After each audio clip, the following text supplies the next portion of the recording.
వెంకటేశాయ.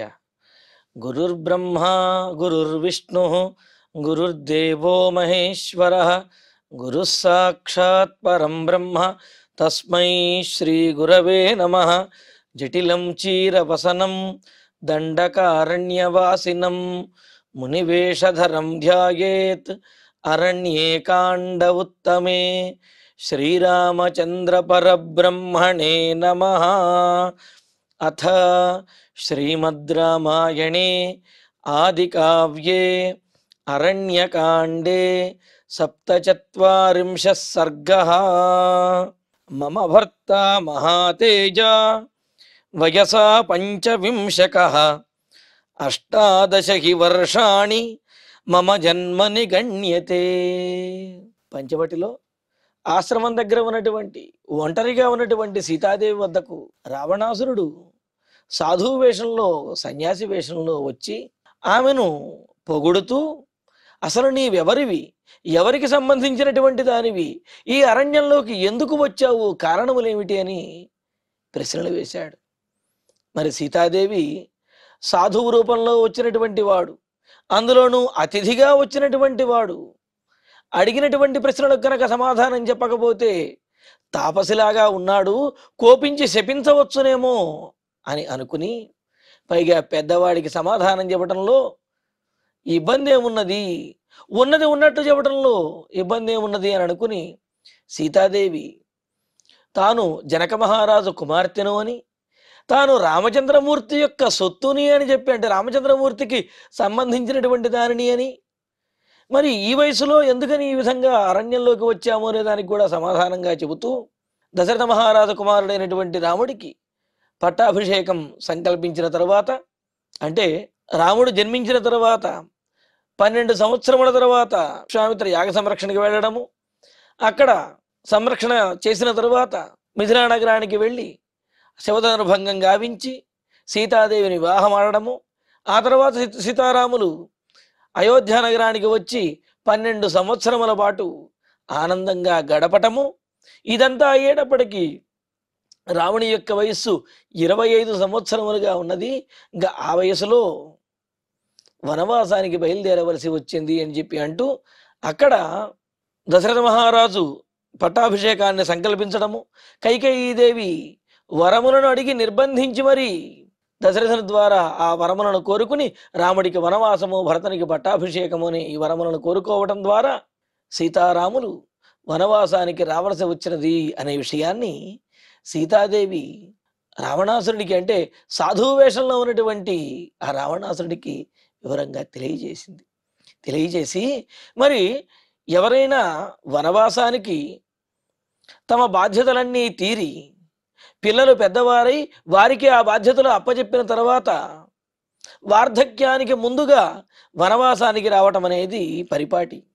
మరి అటువంటిది ఈ వయస్సులోనే వనవాసానికి వచ్చాము అనే విషయాన్ని కూడా సీతాదేవి తెలియజేస్తూ, దానికి కారణాన్ని కూడా కైకేయి యొక్క వరములను చూపిస్తూ వివరంగా తెలియజేసి ఇక్కడ చెబుతూ ఉన్నది, నా భర్త గొప్ప తేజోవంతుడైనటువంటి వాడు రామచంద్రుడు, 25 సంవత్సరముల వయసులో ఉన్నటువంటి వాడు.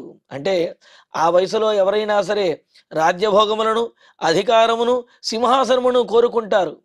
కానీ పితృవాక్య పరిపాలన కోసమని చెప్పి వాటన్నింటినీ పక్కన పెట్టి నా భర్త రామచంద్రుడు 25 సంవత్సరముల వయస్సులో వనవాసానికి బయలుదేరి వచ్చాడయ్యా, అంతటి గొప్పవాడు అని చెప్పి, మరి అంతటి గొప్పవాడైనటువంటి రామచంద్రుడికి ధర్మపత్ని అయినటువంటి నేను కూడా ఆయనను అనుసరించడమే ధర్మము, ఆయనని విడిచి నేను ఉండలేను, అందుకని నేను కూడా ఈ వనవాసానికి వచ్చాను, అప్పుడు నా వయస్సు 18 సంవత్సరములు అని చెప్పి ఆ వనవాసానికి వచ్చే సమయంలో సీతారాముల యొక్క వయస్సు ఎంత ఉంటుంది అనే విషయాన్ని కూడా చక్కగా తెలియజేసింది. అయితే మరి వనవాసానికి వచ్చిన తర్వాత 10 సంవత్సరముల పాటు ఆయా మునుల యొక్క ఆశ్రమంలో విహరించడము, సంచరించడము సీతారాములు.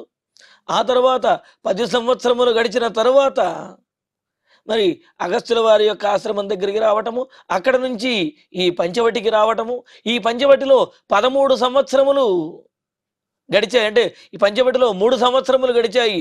అంటే ముందు 10 సంవత్సరములు, తర్వాత 3 సంవత్సరములు, 13 సంవత్సరములు ఈ పంచవటిలో గడిచాయి. ఆ తరువాత ఈ మాయాలేడి రూపంలో మారీచుడు రావటము, రావణాసుడు ఈ విధంగా కపట సన్యాసి వేషంలో రావటము, ఇవన్నీ కూడా జరిగాయన్నమాట. ఈ విధంగా సీతాదేవి తాము వనవాసానికి రావడానికి గల కారణములు, వనవాసానికి వచ్చినప్పుడు వారి యొక్క వయస్సు, ఇవన్నీ కూడా తెలియజేసింది. సీతాదేవి కూడా తన వయస్సు 18 సంవత్సరములు అని తెలియజేసింది. అంటే దీన్ని బట్టి చూసినట్లయితే వివాహ సందర్భంలో సీతాదేవి వయస్సు దాదాపు 6 నుంచి 8 సంవత్సరములు ఉండవచ్చును అని, ఆ తర్వాత 12 సంవత్సరములు మరి అయోధ్య నగరంలో సుఖముగా వారు చక్కగా జీవనాన్ని గడిపారు. ఆ తర్వాత మరి పట్టాభిషేకాన్ని సంకల్పించడము, అది ఆగిపోయి రాముడు వనవాసానికి రావటము, రాముడితో పాటు సీతాదేవి రావటము, మరి అప్పటికి సీతాదేవి వయస్సు 18 సంవత్సరములు ఉంటుంది అనే విషయం తెలుస్తూ ఉన్నదన్నమాట. ఈ విధంగా వార్ధక్యానికి ముందు వనవాసానికి, వానప్రస్థానికి రావలసినటువంటి మేము మా భర్త యొక్క పితృవాక్య పరిపాలన కోసం ఈ విధంగా వనవాసానికి వచ్చాము అని చెప్పి అంటున్నది. ఇందులో ఈ శ్లోకంలో ఉన్న మరొక విశేషం ఏమిటి అంటే, ఈ శ్లోకంలో మమ భర్త మహాతేజ అని మొదలుపెట్టారు కదా. ఇక్కడ ఉన్నటువంటి మమ భర్త అన్న చోట ఉన్న భకారం ఏదైతే ఉందో, గాయత్రి మంత్రంలో ఉన్నటువంటి 9వ అక్షరం ఆ భకారం అన్నమాట. మరి ఇక్కడ నుంచి ప్రత్యేకమైనటువంటి సన్నివేశం కూడా మనకు జరగబోతూ ఉన్నది. రావణ సంహారానికి ప్రధానమైనటువంటి కారణం అనేది ఇక్కడ ఈ తర్వాత జరగబోతూ ఉన్నది. ఈ విధంగా సీతాదేవి తమ వివరములన్నీ కూడా రావణాసుడికి తెలియజేసింది. అయితే ఇక్కడ పశ్చిమోత్తర శాఖీయమైనటువంటి ఔత్తరాహుల యొక్క రామాయణ ప్రతిలో మమ భర్త మహాతేజ వయస 27 అని కూడా పాఠం కనిపిస్తూ ఉన్నది. అయితే అక్కడ వారి ఉద్దేశాన్ని బట్టి చూసినట్లయితే, దశరథ మహారాజు విశ్వామిత్ర యాగ సంరక్షణ కోసం రాముడిని పంపించవలసినటువంటి సందర్భంలో ఊన షోడశ వర్షోమే రామో రాజీవలోచన నా యుద్ధయోగ్యతామస్య అని చెప్పి ఆ సందర్భంలో నా రాముడికి 16 సంవత్సరములు కూడా లేదు, 16 సంవత్సరముల కంటే కొద్దిగా వయసు తక్కువ వాడు అని అంటే అక్కడ 15 సంవత్సరములు అని అర్థం తీసుకుని 15 సంవత్సరముల తర్వాత 12 సంవత్సరముల పాటు, అంటే ఆ 15 సంవత్సరముల వయస్సులో విశ్వామిత్ర యాగ సంరక్షణకి వెళ్ళడము, ఆ తర్వాత సీతారామ కళ్యాణం జరగటము, ఆ తర్వాత 12 సంవత్సరముల పాటు వారు అయోధ్య నగరంలో సుఖముగా ఉండటము, ఆ తర్వాత పట్టాభిషేక సంకల్పము, వనవాసానికి ప్రయాణం అవ్వటము. ఈ సన్నివేశానికి వనవాస సమయంలో రాముడికి 27 సంవత్సరములు ఉండవచ్చును అనే ఉద్దేశ్యంతో దశరథుని యొక్క మాట, అంటే ఊనషోడశ అనే దానికి 15 సంవత్సరములు అనే అర్థాన్ని తీసుకుని ఇక్కడ శ్లోకంలో వయసా 25 అన్న చోట వయసా 27 అనే పాఠాంతరం కూడా మనకు ఔత్తరాహుల యొక్క పాఠంలో కనిపిస్తూ ఉన్నది. మరి వారి ఉద్దేశ్యం ప్రకారం 27 సంవత్సరములు ఉంటాయి అని చెప్పి చెబుతున్నారు. ఈ విధంగా ఏ విధంగా మనకు పాఠములు 27 అని అన్నా 25 అన్నా 25-27 సంవత్సరముల వయస్సులో రాముడు వనవాసానికి బయలుదేరారు. ఆ తర్వాత వనవాసానికి వచ్చిన తర్వాత 10 సంవత్సరముల పాటు ఆ వనంలో ఆ మునుల యొక్క ఆశ్రమాలన్నిటికీ కూడా చక్కగా తిరిగారు. ఆ తర్వాత సుతీక్ష్ణ మహర్షిని, ఆ తర్వాత అగస్త్య మహర్షిని కలిసి పంచవటికి వచ్చారు. పంచవటిలో 3 సంవత్సరములు గడిచాయి. మొత్తం వనవాసం 13 సంవత్సరములు గడిచిన తర్వాత ఇదిగో ఇప్పుడు జరుగుతున్నటువంటి సన్నివేశం అనేది ఈ సందర్భం నడుస్తూ ఉన్నదన్నమాట. రావణాసురుడు రావటం ఇవన్నీ జరిగాయి. ఈ విధంగా మరి సీతాదేవి ఆ కారణములన్నీ కూడా తెలియజేసింది. ఇంకా రామేతి ప్రథితో లోకే గుణవాన్ సత్యవాన్ శుచి విశాలాక్షో మహాబాహు సర్వభూతహితే రతః. 25 సంవత్సరముల వయసులో తండ్రి మాట కోసమని చెప్పి వనవాసానికి వచ్చినటువంటి మహానుభావుడు, గొప్ప తేజస్సంపన్నుడు నా భర్త రామచంద్రమూర్తి అని చెప్పి తన భర్త గురించి ఎంతో గొప్పగా చెబుతూ ఆయన పేరుని చెబుతూ ఉన్నది. అంటే తగనటువంటి వయస్సులోనే వనవాసానికి వచ్చినటువంటి గొప్ప త్యాగశీలి తన భర్త అని చెప్పి అంటూ ఆ ఉత్తమ గుణములను ప్రకటిస్తూ ఆ గుణముల చేతనే వనవాసానికి వచ్చాడనే విషయాన్ని ప్రతిపాదిస్తూ రామేతి ప్రథిత, రాముడు అని చెప్పి లోకంలో ప్రసిద్ధి చెందినటువంటి వాడు. ఏమిటి అక్కడ రాముడు అని అంటే రమంతే యోగిన యస్మిన్ సత్యానందే చిదాత్మని అని చెబుతూ, మహాయోగులు కూడా ఎవరి యొక్క ముఖారవిందాన్ని చూచిన వెంటనే, ఎవరిని తలచుకున్న వెంటనే పరిపూర్ణమైనటువంటి ఆనందాన్ని పొందగలుగుతారు, అతడే రాముడు అని చెప్పి పేరుకు తగినట్లుగా, గొప్ప పేరుకు తగినట్లుగా అందరినీ కూడా ఆనందపరిచేటటువంటి వాడు. అంతేకాదు గుణవంతుడు, సచ్చీలము కలిగినటువంటి వాడు, సత్యవాన్, సత్యమును ఎప్పుడూ కూడా విడువనటువంటి వాడు, సత్యసంధుడు, శుచిహి, మనస వాచ కర్మణ త్రికరణ శుద్ధిగా ఉండేటటువంటి వాడు.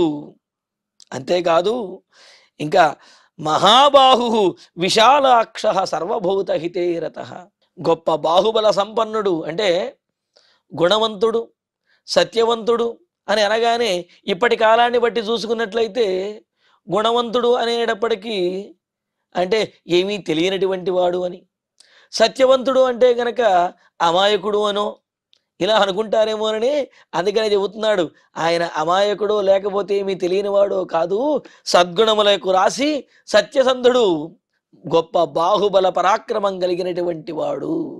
అంటే సామర్థ్యం ఉండి సత్యమును ధర్మమును కూడా విడవకుండా పరిపాలించేవాడు. అంటే అసామర్థ్యంతోటో లేకపోతే పాటించలేకో లేకపోతే ఎవరైనా ఏదన్నా అంటారనో ఈ విధంగా సత్యసుందరుడుగాను గుణవంతుడిగా ఉండడం కాదు, సకల సామర్థ్యము కలిగి కూడా ఆయన సత్యసంధుడు, గుణవంతుడు, పరోపకార పరాయణుడు అంటూ సర్వభూత హితేరత, సమస్తమైనటువంటి ప్రాణులకు కూడా మేలుని చెయ్యాలనే ఇచ్ఛతోటి, మేలుని చేయాలనే ఆలోచనతో ఎల్లప్పుడూ కూడా వెలుగొందేవాడు రామచంద్రుడు నా భర్త అని చెప్పి సీతాదేవి ఎంతో గర్వంగా తన భర్త గురించి చెబుతూ ఉన్నది.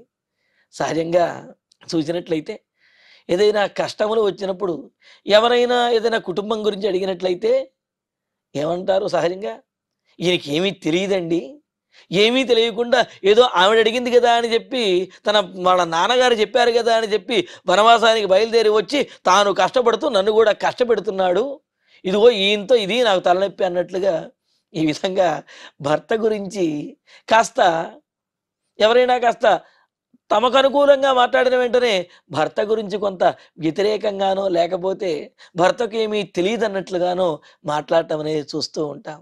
కానీ సీతాదేవి ఆ విధంగా ఎన్నడూ మాట్లాడదు. తన భర్త గొప్పవాడు, తన భర్త చేసినదే ధర్మము, ఆయన సత్యసంధుడు, ధర్మము కోసమే ఈ విధంగా వనవాసానికి వచ్చాడు తప్ప చేతకాక కాదు, ధర్మము కోసమే ఈ వనంలో ఈ విధంగా సంచరిస్తున్నాను తప్ప సామర్థ్యం లేక కాదు అనే విషయాన్ని తెలియజేస్తూ, గొప్ప బాహుబల పరాక్రమం కలిగిన వాడు, విశాలమైనటువంటి నేత్రములతోటి దయతో కూడినటువంటి ఆ చూపులతోటి అందరినీ కూడా ఆకట్టుకునే సౌందర్యము, సౌకుమార్యము, అదేవిధంగా ఆ దయాదృష్టి కలిగినటువంటి వాడు అని అంటూ, కామార్తస్తు మహాతేజా పితా దశరథ స్వయం కైకేయ్యా ప్రియ కామార్థం తం రామం నాభ్యషేచయతు. మరి వెంటనే రావణాసురుడు, నీ భర్త అంత బాహుబల పరాక్రమం కలిగిన వాడు, అంత తేజస్సంపన్నుడు, అంత గుణవంతుడు, సత్యసంధుడు అయినప్పుడు దశరథ మహారాజు ఇతడికే పట్టాభిషేకం చేయవచ్చు కదా. కైకేయి మాటలు విని మరి భరతుడికి పట్టాభిషేకం చేయడానికి, రాముణ్ణి వనవాసానికి పంపించడానికి ఎందుకు ఒప్పుకున్నాడు అని అడిగితే దానికి సమాధానం చెబుతూ ఉన్నది దశరథ మహారాజు.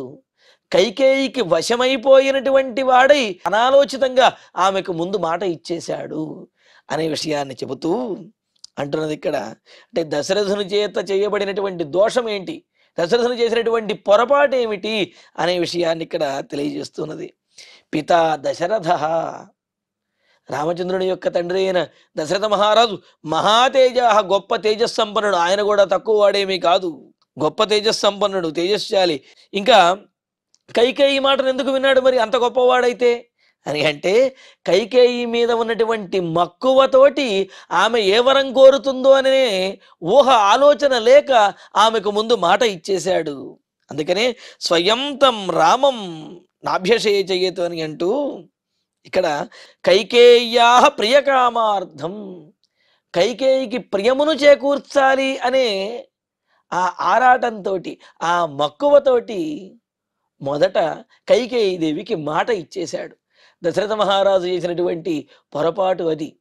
ఇక్కడ దీన్ని బట్టి మనం తెలుసుకోవాల్సింది, కైకేయి దేవి మీద ఉన్నటువంటి వ్యామోహంతో దశరథ మహారాజు రాముడిని వనవాసానికి పంపించాడు అని అనుకోవటం పొరపాటు.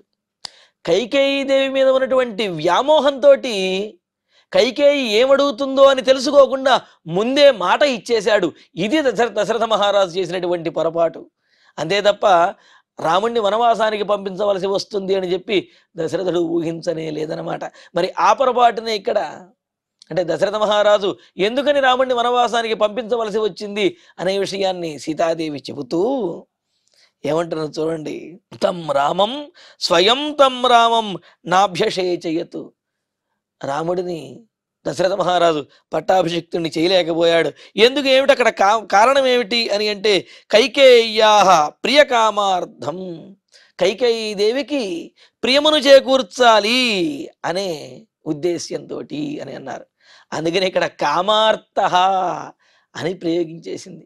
ఇక్కడ కామార్థ అంటే కైకేయి మీద మిక్కిలి మక్కువ కలిగినటువంటి వాడు, ఆమె కోసం ఇది చేయడానికైనా సరే సిద్ధపడినటువంటి వాడు, అనాలోచితంగా మాట ఇచ్చినటువంటి వాడు అనేది అక్కడ ఉద్దేశ్యం. అందుకనే కదా అక్కడ దశరథ మహారాజు కైకేయి దేవితో చెబుతూ కరిష్యామి తవ ప్రీతిం సుకృతేనాపి తే శపే అని చెప్పి అయోధ్యకాండలో 10వ సర్గలో అంటాడు దశరథ మహారాజు. నేను నా పుణ్యముల మీద ధర్మం మీద ఒట్టేసి చెబుతున్నాను, నువ్వు ఏది కోరినా సరే నీ కోరికను నెరవేర్చి తీరుతాను అన్నాడు. ఈ విధంగా కైకేయి దేవికి మాట ఇచ్చే విషయంలో అనాలోచితంగా ఆమె మీద ఉన్నటువంటి ప్రేమతోటి మక్కువతోటి ఏదైనా తీర్చాలనే కోరికతోటి అన్నాడు. కావుననే అలా కైకేయి దేవికి మాట ఇచ్చే విషయంలో కామార్థ, అంతే తప్ప రాముణ్ణి వనవాసానికి పంపించే విషయంలో కామార్థ అనే ఇక్కడ ఉద్దేశ్యము కాదనమాట. అలా మాట ఇచ్చేశాడు. ఇక ఇచ్చిన తర్వాత ఆ మాట నిలుపుకోవటం కోసం అని చెప్పి తన ప్రాణములు పోయేటటువంటి పరిస్థితి ఉన్నా, ప్రాణములు పోతున్నటువంటి నరకయాతన అనుభవిస్తూ ఉన్నప్పటికీ కూడా ఇచ్చినటువంటి మాట నిలుపుకోవటం కోసం అని చెప్పి దశరథ మహారాజు రాముడిని వనవాసానికి పంపించవలసి వచ్చింది అనే విషయాన్ని చెబుతూ ఇక్కడ తన ప్రతిజ్ఞాభంగం జరగకూడదు అని చెప్పి దశరథ మహారాజు రాముడిని వనవాసానికి పంపించాడు. అయితే ఆ ప్రతిజ్ఞ చేసేటప్పుడు ఆలోచించకుండా కైకేయికి ఆమె మీద ఉన్నటువంటి మక్కువతోటి మాట ఇచ్చేసి ఆ మాట నిలుపుకోవటం కోసమని ఈ విధంగా చేయవలసి వచ్చింది అని చెప్పి అంటూ అభిషేకాయతు పితుః సమీపం రామమాగతం కైకేయీ మమ భర్తారం ఇత్యువాచ ధృతం వచః. సరే, ఏది ఏమైనప్పటికీ అంత గొప్ప తేజస్సంపన్నుడు, అలాగే తనకు యోగ్యుడైనటువంటి కుమారుడైనటువంటి రామచంద్రమూర్తిని వనవాసానికి వెళ్ళమని ఎలా చెప్పగలిగాడమ్మా నోటితోటి అని అంటే, దానికి కూడా సీతాదేవి సమాధానం చెబుతూ ఉన్నది. ఇక్కడ రాముడిని దశరథ మహారాజు తన మందిరానికి పిలిపించాడు. సరే, పట్టాభిషేకంలో ఏదో ఒక కార్యక్రమం కోసం, లేదా పట్టాభిషేకంలో ఉన్నటువంటి ఆ విశేషములను ఆచరింపజేయటం కోసం అని రాముడు దశరథ మహారాజు దగ్గరికి వెళితే, అప్పుడు అభిషేకాయ ఇది పితుః సమీపం ఆగతం, పట్టాభిషేకము కోసము అని అనుకుని తండ్రి దగ్గరకు వచ్చినటువంటి రాముడితోటి, మమ భర్తారం, నా భర్త అయినటువంటి రాముడితోటి, కైకేయీ వచః ధృతం ఉవాచ, కైకేయీ దేవి చాలా ధైర్యంగా నిర్మోహమాటంగా రాముడితోటి ఈ మాట అన్నది. ఆ సందర్భంలో అయితే ఏమాత్రము ఆలోచించకుండా, మొహమాట పడకుండా కైకేయీ దేవి చెప్పినది అని చెప్పి అక్కడ చెబుతారు. అలాగా ధృతం అంటే ధైర్యంగా, మొహమాటం లేకుండా, సంకోచం అనేది లేకుండా కైకేయీ దేవి నా భర్తతోటి ఈ మాట చెప్పినది అన్నాడు. ఏ మాట చెప్పింది? తవ పిత్రా సమాజ్ఞప్తం మమేదం శృణు రాఘవ భరతాయ ప్రదాతవ్యం ఇదం రాజ్యమకంటకం. రామచంద్ర, ఏమిటి నీ తండ్రిని చూస్తూ ఉన్నావు? నీ తండ్రి నీకొక మాట చెప్పాలి అనుకుంటున్నాడు, అది నేను చెబుతాను విను అని చెప్పి దశరథ మహారాజు మాట్లాడకుండా ఉన్నప్పుడే కైకేయీదేవి ఆయన యొక్క ఉద్దేశ్యంగా, ఆయన యొక్క ఆజ్ఞగా కైకేయీదేవి మాట్లాడుతూ చెబుతున్నది, రామచంద్ర తవ పిత్రా సమాజ్ఞప్తం ఇదం, మీ తండ్రి గారి చేత ఆజ్ఞాపించబడినటువంటి ఇదిగో ఈ విషయాన్ని చెబుతున్నాను విను. మమ శృణు, అది ఆయన నోటితో చెప్పలేకపోతున్నాడు కావున నా నోటితో నేను చెబుతాను విను అని అంటూ, అకంటకం ఇదం రాజ్యం భరతాయ ప్రదాతవ్యం, ఎటువంటి అడ్డు లేకుండా ఈ రాజ్యాన్ని భరతునికి ఇచ్చెయ్యాలి, ఇది మీ తండ్రి గారి యొక్క ఆజ్ఞ అని చెప్పింది. అని చెప్పి మరో మాట కూడా చెబుతున్నది, త్వయాహి ఖలు వస్తవ్యం నవవర్షాణి పంచచ వనే ప్రవ్రజకాకుత్స్థ పితరం మోచయానృతాత్. మరి పట్టాభిషేకం నీకు సంకల్పించారు కదా, నువ్వేం చేయాలనుకుంటున్నావా చెబుతాను విను.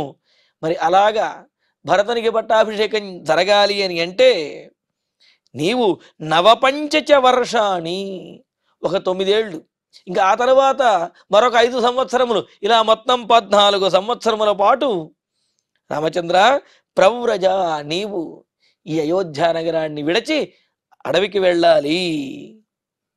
మరి ఈ 2 పనులు గనక జరిగితేనే మీ తండ్రి గారు ఇచ్చినటువంటి మాట నెరవేరినట్లు అవుతుంది. భరతునికి పట్టాభిషేకము, నీవు వనవాసానికి వెళ్ళినట్లయితేనే తండ్రి గారు రుణ విముక్తుడవుతాడు. కావున ఈ ఆజ్ఞలను పాటించి మీ తండ్రిని రుణ విముక్తుణ్ణి చేసి నీవు నీ జన్మను ధన్యం చేసుకో, నీ పుత్రత్వాన్ని నిలుపుకో అని చెప్పి కైకేయీదేవి రాముడితో చెప్పినటువంటి విషయాన్ని సీతాదేవి ఇప్పుడు రావణాసురుడితోటి ఈ విధంగా అప్పుడు జరిగినది అయోధ్య నగరంలో, అందువలననే రాముడు వనవాసానికి రావలసి వచ్చింది, అందువలననే ఈ విధంగా వనవాసంలో ఇక్కడ దండకారణ్యంలో ఉన్నాము అని చెప్పి సీతాదేవి రావణాసురుడికి చెప్పిందనమాట. మరి కైకేయీదేవి ఆ విధంగా అనేటప్పటికీ రాముడు ఏం చేశాడనే విషయాన్ని కూడా చెబుతూ, తథేత్యుక్త్వా చ తాం రామః కైకేయీమకుతో భయః చకార తద్వచస్తస్యాః మమ భర్త దృఢౌ వ్రతః. ఇంకా అంటూ ఉన్నది, రాముడి యొక్క లక్షణములను ప్రతిపాదిస్తూ దానికి ఉదాహరణలు కూడా చూపిస్తూ రాముని యొక్క గొప్పతనాన్ని రావణాసురుని వద్ద చాలా ఔన్నత్యంతో ప్రతిపాదిస్తూ ఉన్నది. సీతాదేవి ఇక్కడ బాధపడటం లేదు, రాముని యొక్క గుణములను తలుచుకుని ఆమె కూడా ఆనందిస్తూ ఉన్నది.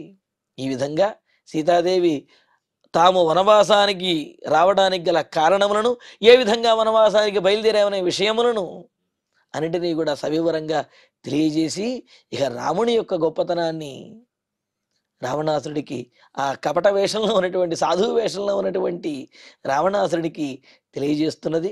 మరి అందులో ఉన్న విశేషాలను తరువాతి ప్రవచనంలో తెలుసుకుందాము. ఇక ఇప్పుడు శ్లోకాలను పారాయణ చేసుకుందాము. మమ భర్త మహాతేజ వయసా 25 18 హి వర్షాణి మమ జన్మని గణ్యతే రామేతి ప్రథితో లోకే గుణవాన్ సత్యవాన్ శుచిః విశాలాక్షో మహాబాహుః సర్వభూతహితే రతః కామార్తస్థు మహాతేజాః పితా దశరథ స్వయం కైకేయ్యాః ప్రియకామార్థం తం రామం నాభ్యషేచయతు అభిషేకాయతు పితుః సమీపం రామమాగతం కైకేయీ మమ భర్తారం ఇత్యువాచ ధృతం వచః తవ పిత్రా సమాజ్ఞప్తం మమేదం శృణు రాఘవ భరతాయ ప్రదాతవ్యం ఇదం రాజ్యమకంటకం త్వయా హి ఖలు వస్తవ్యం నవవర్షాణి పంచచ వనే ప్రవ్రజకాకుత్స్థ పితరం మోచయానృతాత్ తథేత్యుక్త్వా చ తాం రామః కైకేయీమకుతో భయః చకార తద్వచస్తస్యాః మమ భర్త దృఢౌ వ్రతః. ఇత్యార్షే శ్రీమద్ రామాయణే ఆదికావ్యే అరణ్యకాండే సప్తచత్వారింశే సర్గే సప్త శ్లోకాః. ఇక ఇప్పుడు క్షమాప్రార్థన మంగళాంతంగా ఈనాటి ప్రవచన పారాయణ కార్యక్రమాన్ని పరిపూర్ణం చేసుకుందాం. యదక్షర పదభ్రష్టం మాత్రాహీనంతు యద్భవేత్ తత్సర్వం క్షమ్యతాం దేవ నారాయణ నమోస్తుతే. కాయేన వాచా మనసేంద్రియైర్వా బుద్ధ్యాత్మనా వా ప్రకృతే మళ్ళీ చెబుతాను. కాయేన వాచా మనసేంద్రియైర్వా బుద్ధ్యాత్మనా వా ప్రకృతే స్వభావాత్ కరోమి యద్యత్ సకలం పరస్మై నారాయణాయేతి సమర్పయామి. శ్రియః కాంతాయ కళ్యాణ నిధయేర్ధినాం శ్రీవేంకట నివాసాయ శ్రీనివాసాయ మంగళం.